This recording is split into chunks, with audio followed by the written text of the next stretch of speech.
ర్యాంకుల కోసం చదివి స్టూడెంట్లు నిరుత్సాహపడొద్దని మెదక్ ఎంపీ రఘునందన్ రావు అన్నారు. కష్టపడి కాకుండా ఇష్టపడి చదవాలని స్టూడెంట్స్ కి ఆయన సూచించారు. స్వామి వివేకానందుని ఆదర్శంగా తీసుకోవాలన్నారు. సోమవారం సిద్దిపేట జిల్లా మిరిదొడ్డి మండల కేంద్రంలోని ఒక ఫంక్షన్ హాల్లో ఏర్పాటు చేసిన కార్యక్రమానికి ఎంపీ రఘునందన్ చీఫ్ గెస్ట్ గా హాజరయ్యారు.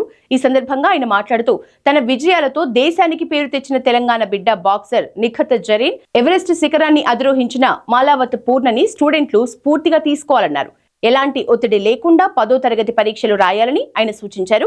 అనంతరం స్వదేశీ సంకల్ప్ SRK ట్రస్ట్ ఆధ్వర్యంలో స్టూడెంట్లకు ఎగ్జామ్ కిట్లని ఎంపీ రఘునందన్ అందజేశారు. డార్విన్ సిద్ధాంతం struggle for existence and survival of the fittest. Class లో 50 మంది ఉంటారు. 50 మంది మొదటి ర్యాంక్ కోసమే కష్టపడతారు. ఎంతమందికి వస్తుంది? ఒకరికే వస్తారు. So don't get disappointed. పరిస్థితులు ఎట్లా పోతామంటే మనం మారాలి. 2 జంతువుల పేర్లు పద్మజ చెప్పాలి. ఒకటి రాక్షస బల్లి, రెండోది జిరాఫీ. రాక్షస బల్లి మనకి ఇంగ్లీష్ సినిమాలో కనబడుతుంది, జూలో కనబడుతుంది. ఎందుకంటే మారిన పరిస్థితులకు అనుగుణంగా మారలేదు కాబట్టి రాక్షస బల్లి అనేది ఒకటి ఉండే అనేది చరిత్రలో చెప్తారు. మారిన పరిస్థితులకు అనుగుణంగా మారింది కాబట్టి జిరాఫీ బతికింది, మనుగడ సాగించింది. అట్లే మనం కూడా మారుతున్న కాలానికి అనుగుణంగా మారితే మీరు ఎదుగుతారు, నిలుస్తారు.